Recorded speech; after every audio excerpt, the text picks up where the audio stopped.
Est-ce que ça t'est déjà arrivé de te retrouver débordé à l'arrivée de ton enfant, de pas savoir quoi faire et du coup de complètement t'oublier? Eh ben, c'est exactement de ça qu'on va parler aujourd'hui avec Julie, qui est baby planner.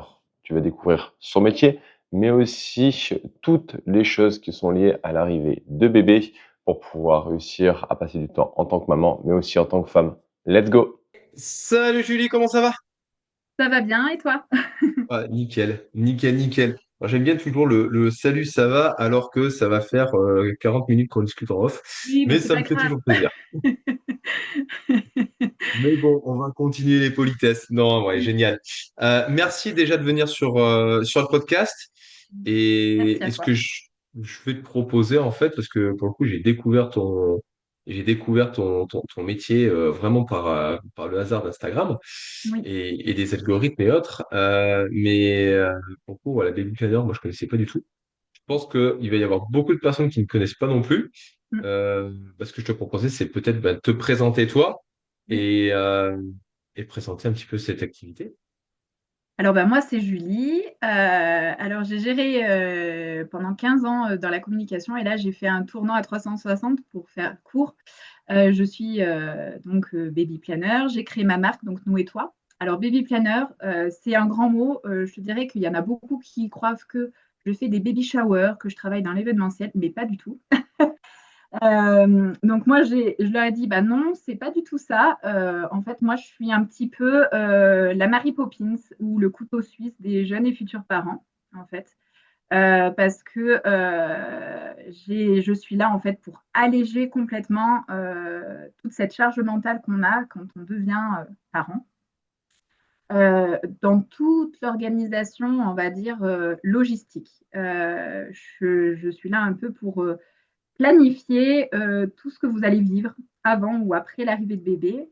Alors, pour, on va dire, aller plus court, je peux gérer donc la liste de naissance, le matériel de puériculture. Si vous avez des questions sur du matériel de puériculture parce que vous n'y connaissez rien, je peux vous aiguiller. J'ai aussi des audits à domicile pour voir pour la sécurité. J'ai aussi tout ce qui est le choix de mode de garde, parce que ça, c'est un gros questionnement pour chaque parent, parce que finalement, voilà, on se met une pression de savoir bah, comment je vais faire et comment, voilà, ça, c'est vraiment un pôle vraiment important pour moi. Et j'ai aussi vraiment mis en avant c'est, l'organisation de ce quatrième trimestre, donc qu'on appelle postpartum. Parce que voilà, c'est un gros chamboulement en fait pour ces jeunes et futurs parents, alors que ça soit pour le premier, pour le deuxième, pour le troisième ou le quatrième. Parce que pour moi, en fait, bah, un enfant, ça reste unique, hein. Il n'y a pas de mode d'emploi. Donc pour moi, c'est quand même essentiel de se faire suivre si vraiment on a besoin d'aide. Et voilà, moi, je suis vraiment là pour tout gérer à côté de vous. Voilà. Euh, on va dire, voilà, je suis un peu la bonne copine qui prend un peu tout en main et qui vous apporte les éléments que vous avez besoin. Alors par rapport à votre budget, par rapport à votre mode de vie, hein, tout ça, hein, tout est pris en compte. Mais voilà, moi, je suis là en fait pour vous emmener dans cette sérénité en fait de ce nouveau rôle de jeune parent. Ouais, parce que c'est vrai que c'est relativement stressant. Je peux en parler pour le coup. Euh, Même si voilà, on avance tranquillement, mais pour le coup, qu'est-ce qui t'a donné envie de faire cette activité-là? C'était quoi ton Alors, starter? ben, je dirais mon vécu, parce que je suis maman de deux enfants, donc une petite fille de 10 ans et un fils de 3 ans. Et en fait, à ma première grossesse, on s'est pas du tout organisé avec mon mari. Et en fait, tout le côté, ben, on est suivi gynéco, sage-femme, voilà le suivi. Et en fait, on se croit invincible et on va y arriver finalement quand le bébé arrive, hein. Et je suis la première à avoir dit non, non, j'ai pas besoin de sage-femme à la maison, ça va trop bien se passer, on va vachement gérer. Et en fait, bah, j'ai eu tous les désagréments finalement, des nuits courtes, j'avais pas géré toute l'intendance de la maison à côté. Je me suis sentie un peu très très vite débordée. Et pour vous dire le tip, j'ai passé 48 heures avec mon mari sans manger parce qu'on avait vraiment besoin de dormir. Donc, ça a été un peu voilà, le chamboulement dans notre vie. Et je n'ai pas voulu le faire pour mon second enfant. En fait, j'avais tout géré.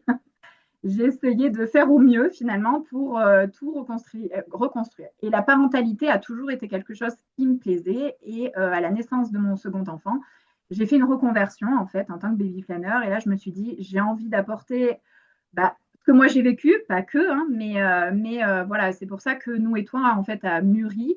Et pour vous expliquer un peu, nous, bah, c'est les parents et je suis donc le lien, donc c'est moi, la baby planner, et toi, en fait, c'est l'enfant unique. Et je n'ai pas de mode d'emploi pour chaque enfant, en fait, hein. C'est vraiment pour dégrossir les choses. Et je me suis rendu compte que chaque enfant est différent. Ma première a eu des coliques, ben, mon second n'a pas eu de coliques. J'ai eu un enfant qui dormait très mal, mon second dormait très bien.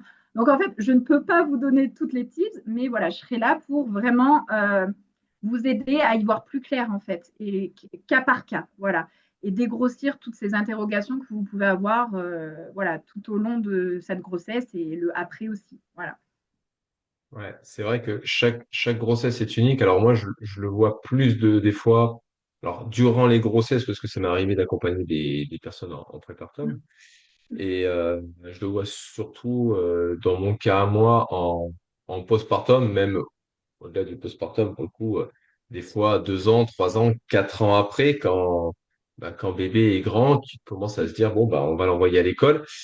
Et là, on se retrouve avec ben, une maman qui dit, bah, en fait, ça fait 4 ans que j'ai mis ma vie entre parenthèses, ça fait 4 ans que, bah, faute d'organisation, faute de temps, de connaissances, et ben, en fait, je me suis complètement laissé aller, complètement mis de côté.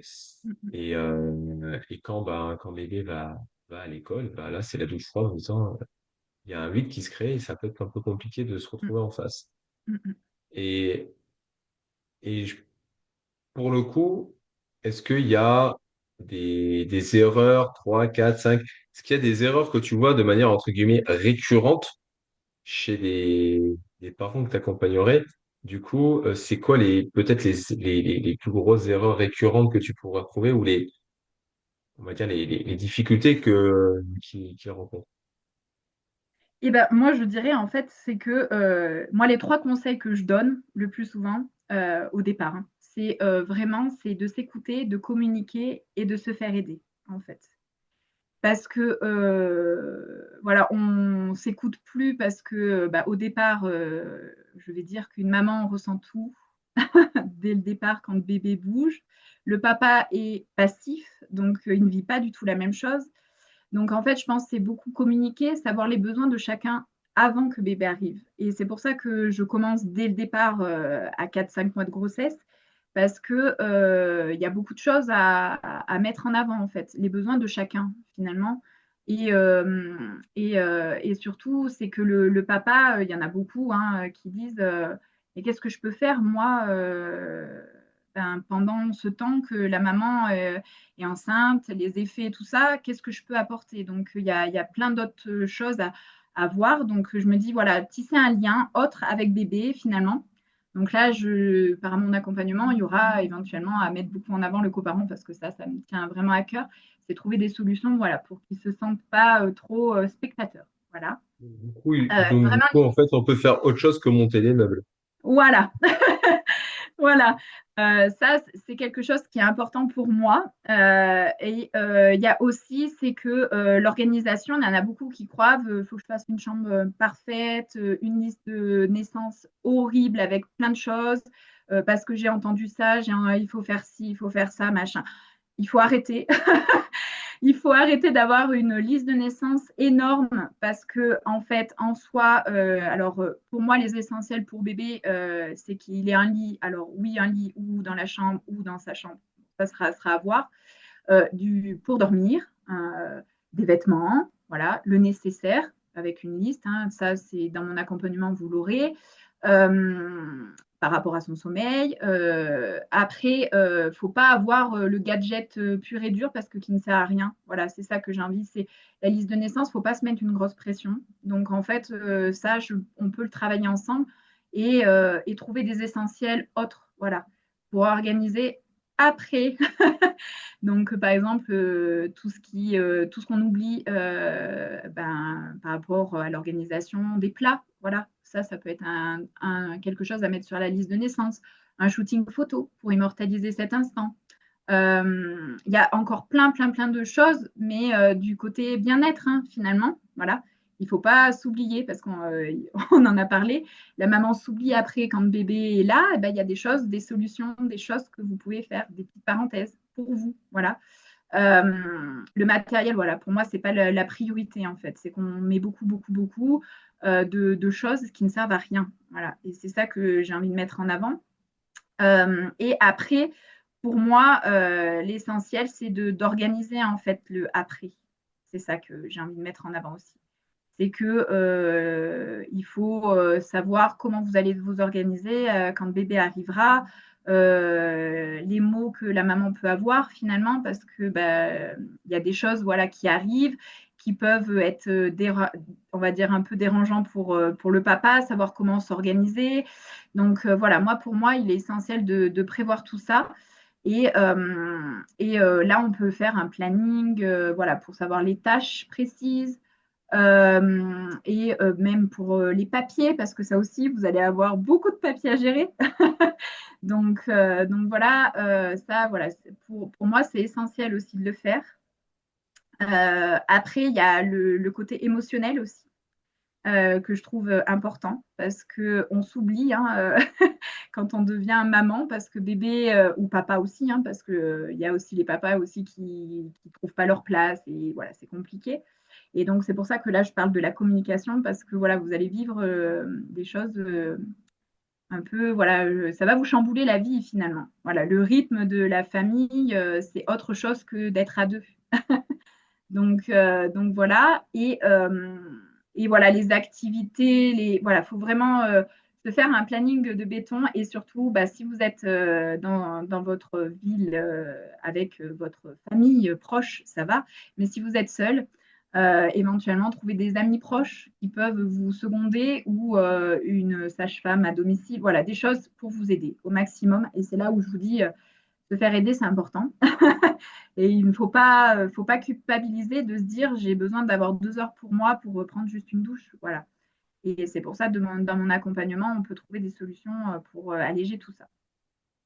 D'accord. Donc, si je résume un petit peu les choses, voilà, l'avantage, c'est que bah, du fait de ton expérience et les personnes que tu as accompagnées, Mm. ben, automatiquement, bon, bah, voilà, tu arrives plus facilement à repérer les choses, à réadapter Oui, pour c'est ça. bah, que la première ou que les autres grossesses se passent bien.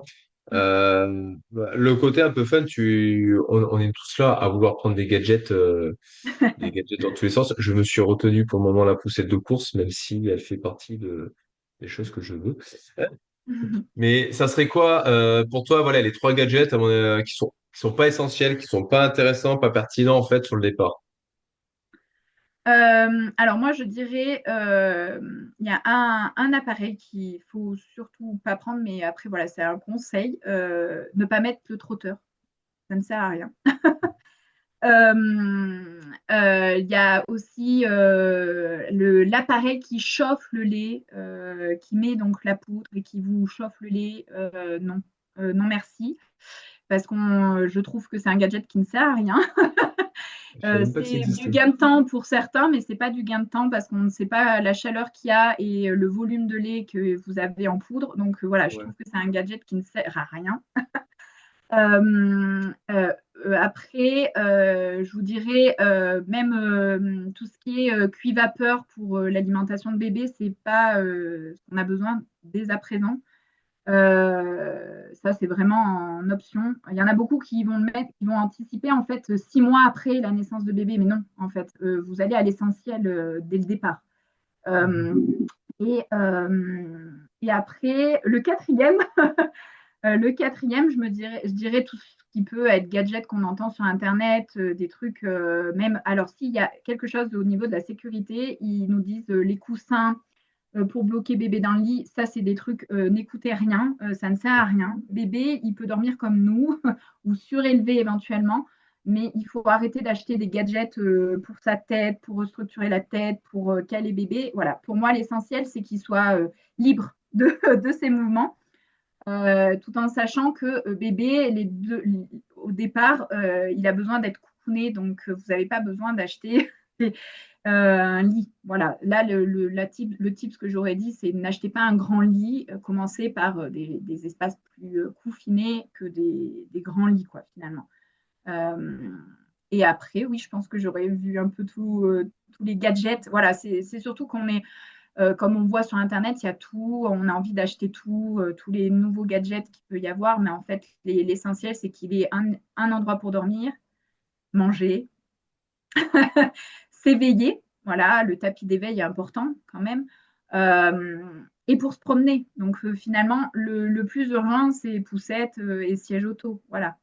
Bah, oui, oui, bah, ça, je pense Voilà. que ça, c'est Et ça. après, le reste, voilà, c'est vraiment des choses pour le moment qui restent pas importants et c'est pour ça que j'en parlais.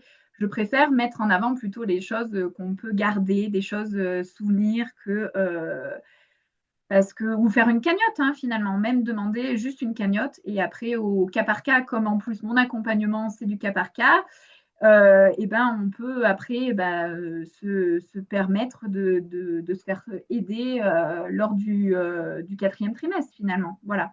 Parce que c'est des choses qu'on oublie en fait. On est suivi gynéco, sage-femme, mais le après, des fois, on se dit oh, je vais y arriver, oui, oui, mais quand après la sage-femme a fini ses rendez-vous, je fais comment? Donc voilà, moi, mon but, c'est ça, c'est vraiment d'alléger et de tout structurer et pas d'aller dans du superflu. Déjà, je suis content, c'est que du coup, dans les gadgets inutiles, tu m'as pas parlé de la veilleuse tortue, de Non, la alors la maison du veilleuse monde. tortue, il est important de l'avoir dès le départ parce que Ouais, c'est quand même pas mal. Non, ça, non, non, non. c'est mon incontournable. Ma veilleuse tortue. À chaque fois, j'achète ça pour tous mes amis qui ont été parents. J'achète la Ouais, veilleuse tortue et j'ai dit à Clem, je veux la veilleuse tortue, je prendrai la veilleuse tortue. C'est ouais. voilà, c'est Non, non, après voilà, c'est du cas par cas en fait. C'est ce que je disais, je veux pas vous donner des idées, c'est vraiment du cas par cas. Moi, je parle de l'essentiel en fait. Voilà, c'est le côté, faut pas acheter pour acheter en fait. On se rend compte que, mais je l'ai vécu aussi pour ma première dans une grande chaîne. Moi, je suis rentrée, on m'a déroulé le tapis rouge, on m'a vu arriver, jackpot. Allez, hop, ça y est, elle est enceinte, c'est son premier. Ils savent pas, ils se sont pas renseignés. En plus, moi, il y a 10 ans de ça, c'était pas aussi, la parentalité était pas autant dans la lumière. Moi, je suis arrivée, je ne savais rien. En fait, j'ai fermé les yeux, on a mis nos œillères, on m'a dit oui, oui, d'accord, alors on a besoin de ça. Oui, oui, d'accord. Et en fait, on s'est retrouvé avec une liste immense et avec un bébé, en fait, le bébé, il n'avait pas besoin de ça. En fait, il y avait des choses que j'ai pris et voilà, je pense qu'il faut vraiment aller au cas par cas. Finalement. Il y a je des pense. choses qui peuvent être essentielles, mais il y a des choses, il faut vraiment avoir bébé et vivre avec bébé et se rendre compte des besoins qu'ils peuvent avoir au fur et à mesure de sa vie. Quoi. Surtout que voilà, il va évoluer différemment, il va grandir Voilà, différemment. On voit souvent les erreurs de prendre 50 vêtements différents et à la sortie, en fait, il en a pas mis la moitié parce que bon, bah, c'est ça. pas concrètement, il grandit trop vite. Ces bêtes-là, c'est sympa, mais ça grandit vite, quoi. Voilà, Donc, des c'est ça. fois, voilà. Et tu l'as dit, tu as dit une chose importante, c'était que, bah, du coup, en tant que parent, on s'oublie. Et moi, Oui. je vois, comme je te disais, beaucoup de femmes qui, voilà, s'oublient et se Mm, réveillent, ben, un peu plus tard mm, avec, en fait, mon enfant grandit, mais en fait, ben, moi, depuis ma grossesse, ben, mon corps a pas changé. mm. Euh, et il y a plein de petites conséquences dans ma vie du quotidien qui ont été impactées parce que, ben, du coup, en fait, j'ai pris soin de mon bébé, j'ai pris soin et je me suis complètement investi dans mon rôle de maman. Mais en fait, mon rôle de femme et mon rôle de personne, en fait, je l'ai complètement mis de côté. Oui, c'est ça. Mm.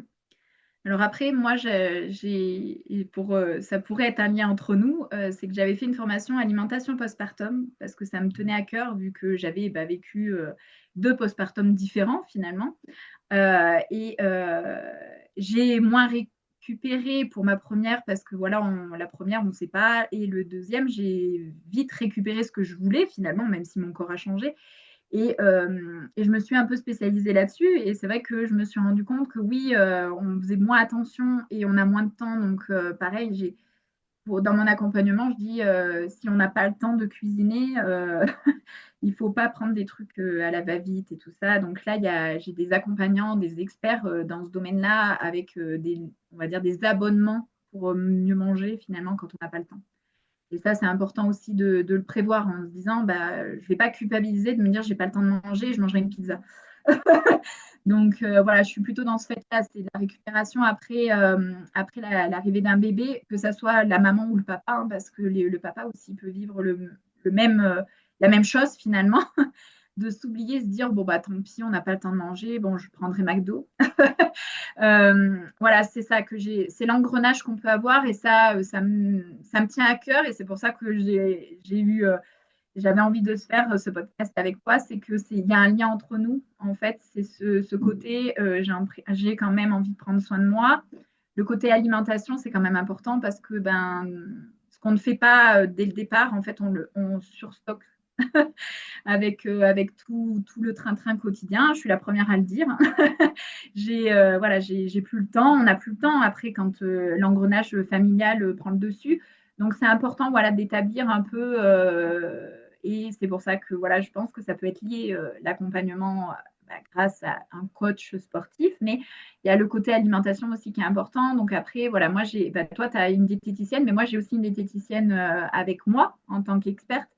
Et on avait envie de mettre aussi en avant, manger bien aussi pendant la grossesse finalement, parce il y en a qui vivent un gros chamboulement au niveau de gustative en fait, qui ont des Mm. envies horribles. Et Oui, j'en ai une qui mange de la saucisse et des gnocchis à tous les repas, donc oui, je comprends. voilà, donc, donc en fait, voilà, dès le départ, je pense que c'est important si on sent qu'on a tendance à manger un peu n'importe quoi avant, de revoir un peu. Et ça, je pense qu'il faut le faire dès le départ et ça, c'est important.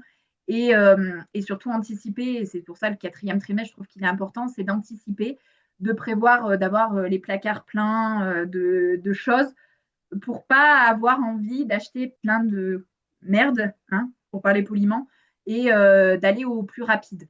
Les fast-food, les pizzas, bon, les trucs, voilà, et pour gagner du temps, mais en fait, c'est là où on surstocke le gras, vu que on va avoir le manque de sommeil aussi et le stress parce que voilà, c'est tout nouveau, on n'a pas le même rythme.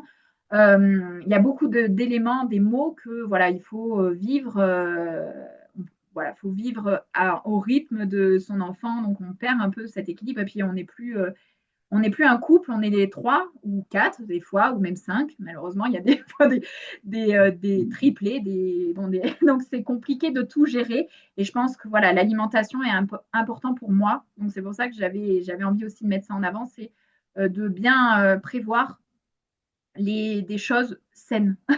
Voilà, des choses saines avant que bébé arrive et d'être surmené de ne pas avoir le temps de faire à manger.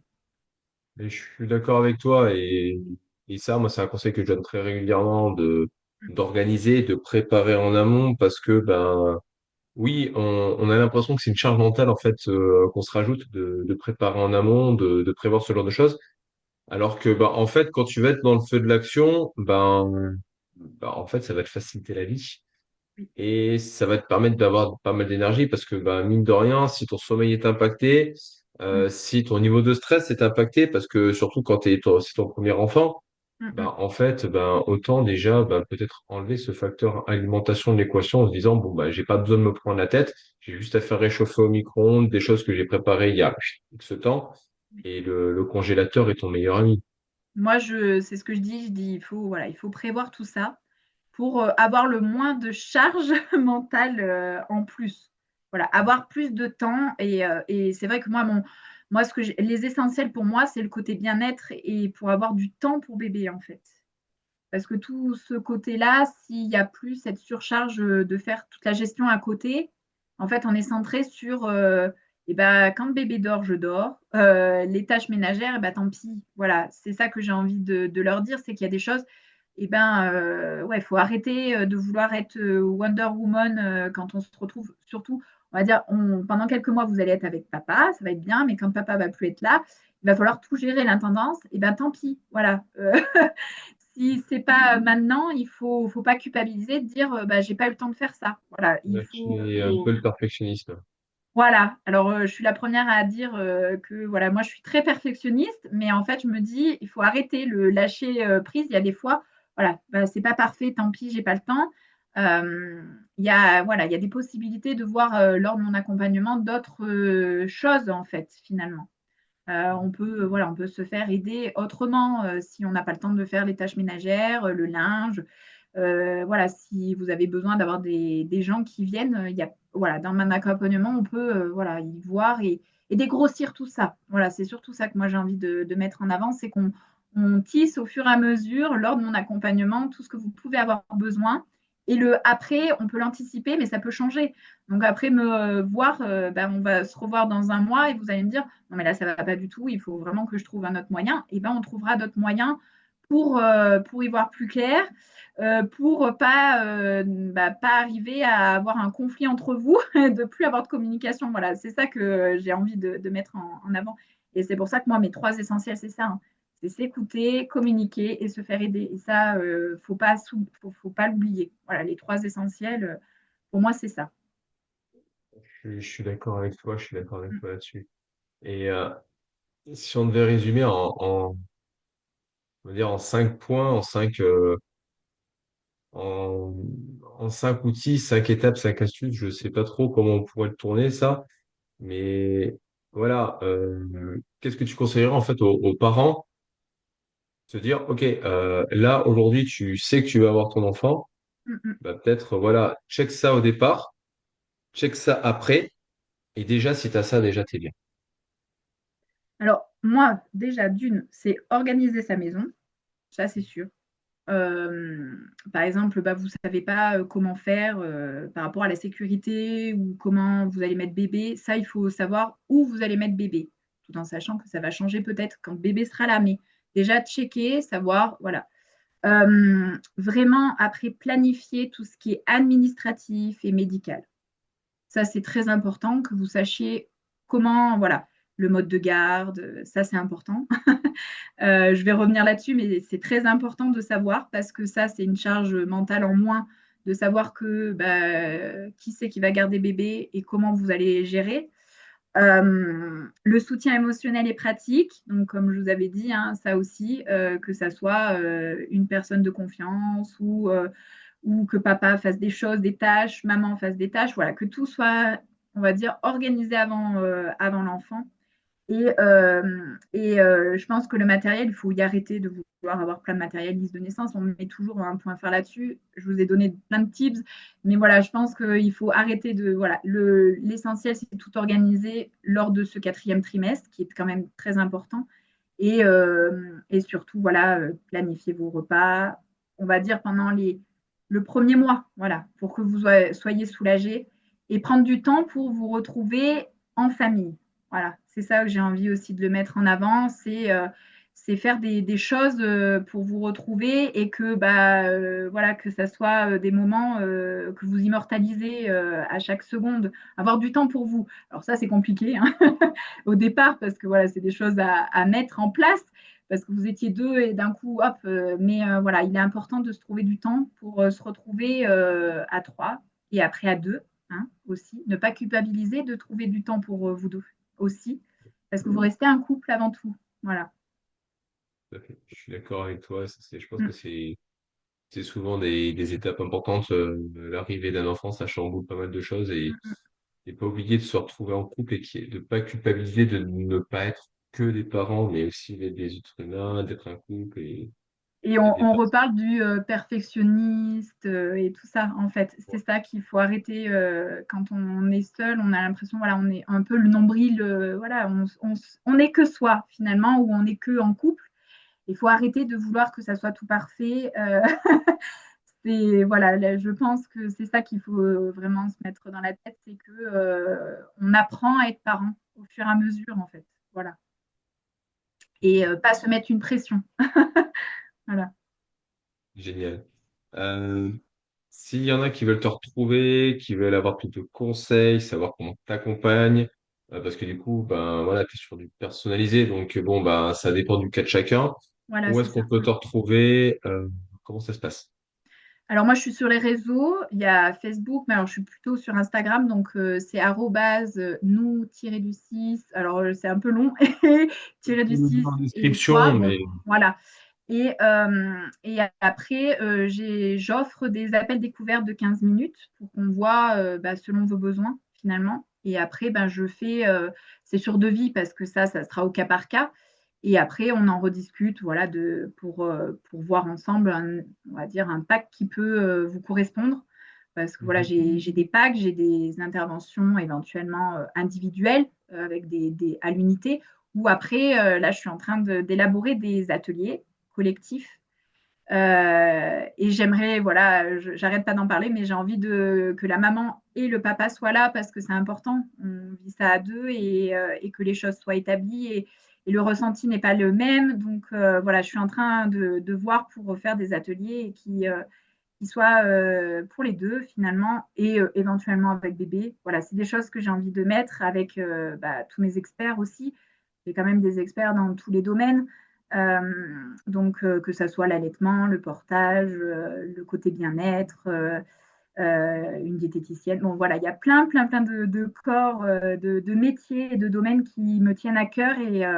Et voilà, vous pouvez voilà, me retrouver là pour vraiment même me parler en MP, pour en savoir plus. Voilà, on trouvera toujours des solutions pour pouvoir se parler, tout en sachant que moi, mon planning, ça sera qu'entre midi et deux, pendant 15 minutes. Mais voilà, vous pouvez après m'interpeller en MP pour qu'on en discute librement.